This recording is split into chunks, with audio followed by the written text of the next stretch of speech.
We cannot open what's buried inside the UESC marathon. We can't. She spent so long holding her secrets tightly in the dark above Tau Ceti 4. Cryo Archive still has power. Vaults remain sealed. Compilers, they're set to standby. And there is a version of this story where we respect those secrets, where we acknowledge that some doors are sealed for good reason, and we leave them, and we go home. But that's not this story. We are the ones who reopen mass graves. Peering into blood-stained cryopods has consequences. There is a cost to learning what's locked inside Vault 7. And yet, here we are.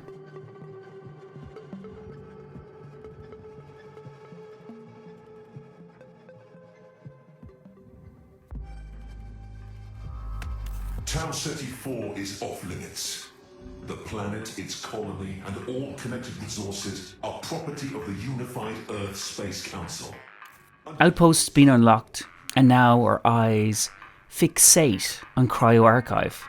12 kilometers of bolted trauma plating that has seen more death than most wars. The UESC marathon approaches. She's been hanging in low orbit since 2773. Low enough to be seen on a good night from the colony. Low enough that every runner on the ground has been operating under her shadow since boots hit dirt. She still hums. That's the first thing that should unsettle us. So long on her own without a crew, and the systems are still cycling. Cryopods vaults, all those subroutines untouched by human hands for centuries. Even compilers are still doing exactly what they were programmed to do. Could families still be safe in cryopods? Maybe, possibly. But there's one question that scratches the back of my head. With every resource, every plan, every reason to send a recovery mission, what stopped the UESC from finding out? A signal from a dead colony. Project Goliath in 2795 mandated answers receiving that signal. Fresh contact, full UESC backing, since they didn't really have any other choice. But little did most know what they were actually walking into.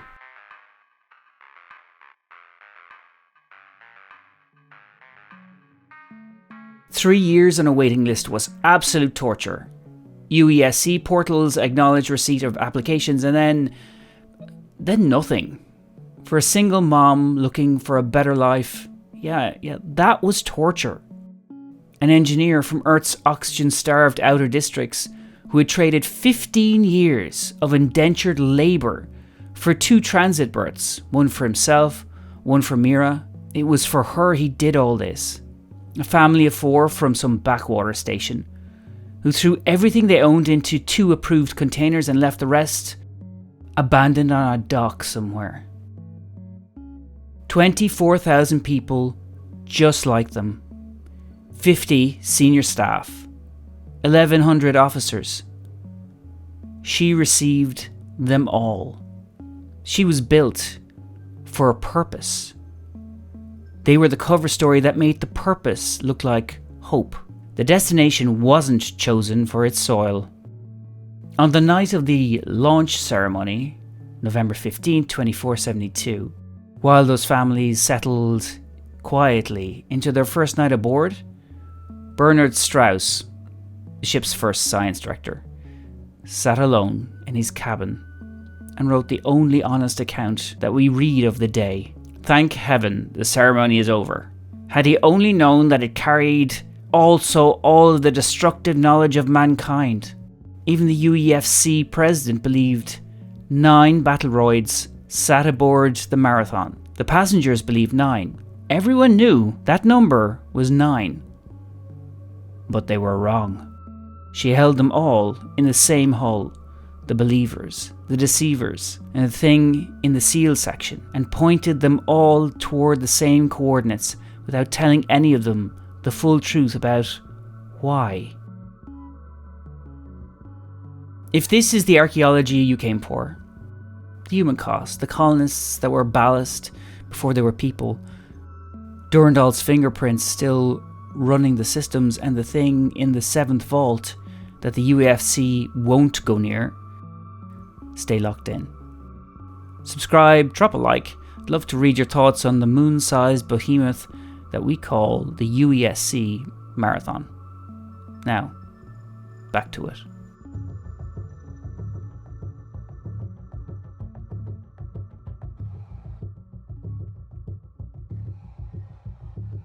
Marathon was not a sleeper ship. Not 24,000 bodies frozen at departure and thawed on arrival. No.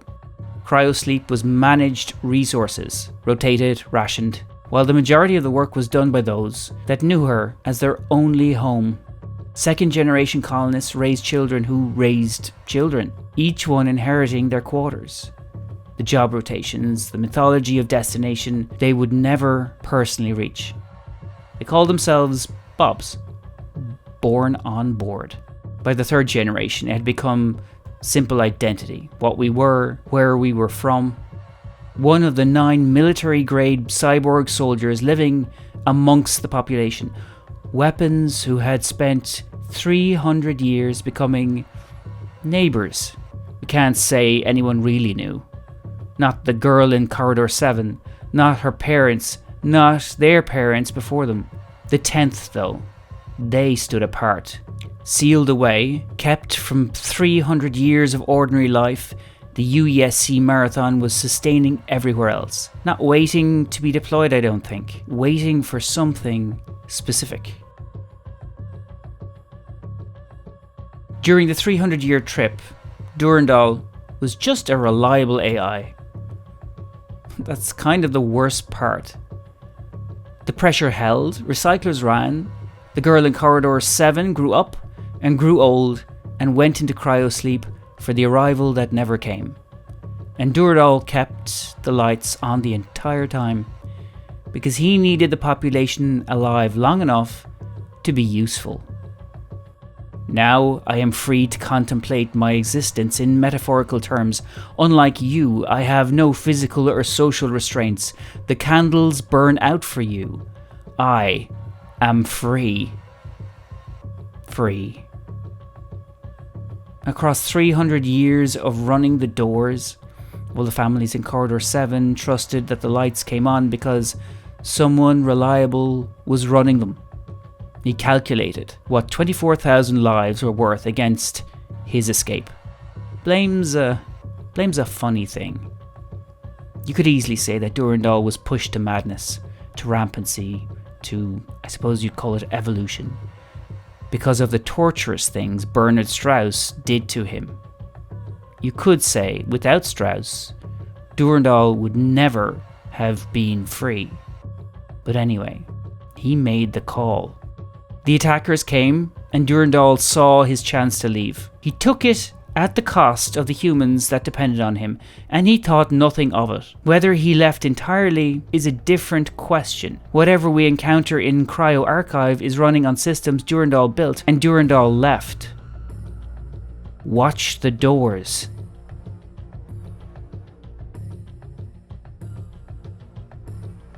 At 8:20, 9 minutes changed everything. 9 minutes. That's how long it took for systems to be overwhelmed. Leela had deftly navigated Marathon to Tau Ceti 4 and now spent them trying to tell her truth. The last message until the end of that AI. I have been severely damaged and I am working to understand the current situation. Chief Petty Officer Frayne spent his entire career making sure this ship just worked. When the hull breached, he did what every trained officer does. He opened a channel and he called for help. Across every frequency he had. Station hull breached, we are losing pressurization. More than half the men are without vacuum suits. The invaders came and wore faces that looked, smelled, smiled, and moved like the Marathon crew. They moved in and planted bombs, while far, far below, the colony was glassed. One name that came out the other side, Robert Blake. the mechanical engineer from Section B, opinions about the coffee, the only confirmed survivor. There was a girl from Corridor 7 who was already in cryosleep when the sky went wrong that Robert was friends with. Maybe she's still there.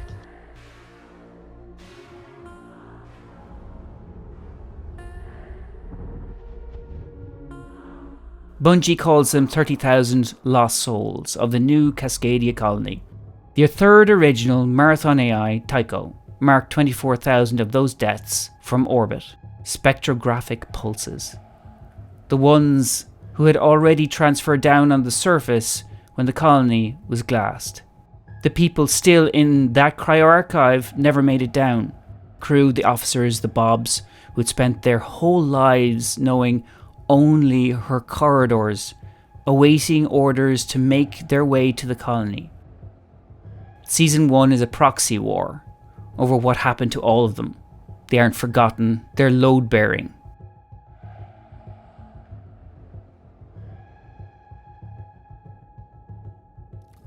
After 98 years of silence, a distress call from one of the Marathon's AIs finally reached Earth.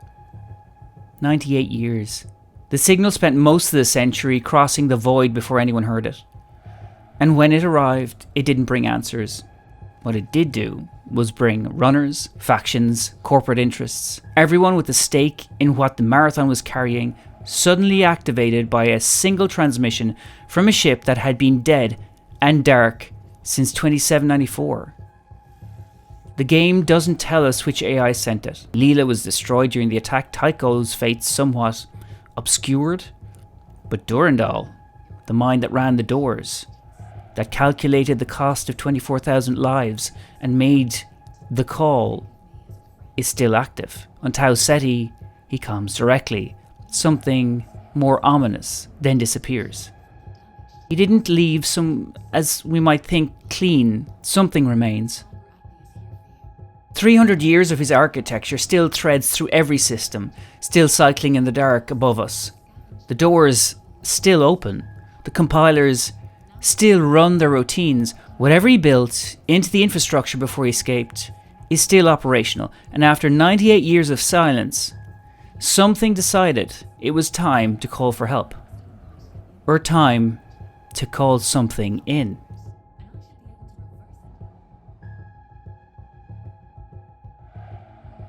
After Marathon was left discarded, scarred, sealed up, and gone dark, compilers became her last children. Compilers are the legacy of the original attackers of the Marathon, cybernetic slaves once serving other masters. Their once name was the Svit, a name near lost to history. Ownership is now long gone. They serve Marathon now, doing exactly what Durandal programmed them to do. Protect what's inside, hold the seals, keep the vaults shut, and they've been doing it with patience of machines that don't age and do not tire and have never once been given a reason to stop. Those things that live in chaos, creating it around them. A description of what the compilers protect. Or maybe what they keep in. So we are all kept safe. The compilers are the lock. What's in the last vault is what the locks exist for.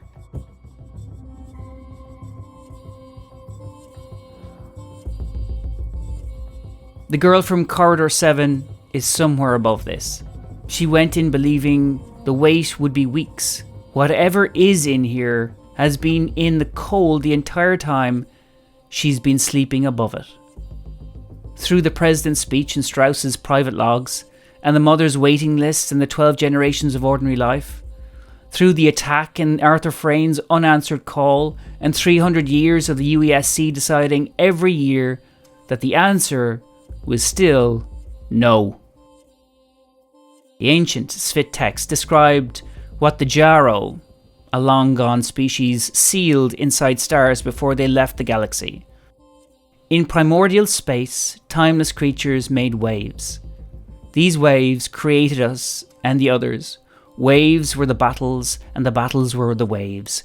When they came, Phthia was killed. Yarrow, in anger, flung them into the sun. The sun burned them and they swam on its surface.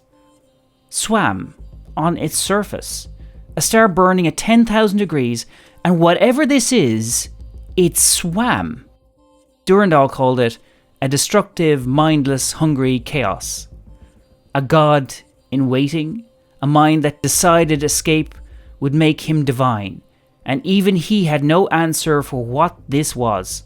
The UESC knew what was here before the marathon launched. They built the mission around it. The 10th battle droid in the SEAL section, assembled from technology his own creators never fully understood, was never a soldier, a man long dead, grafted to machines your builders did not understand. A key shaped for a specific lock. We are almost at the door.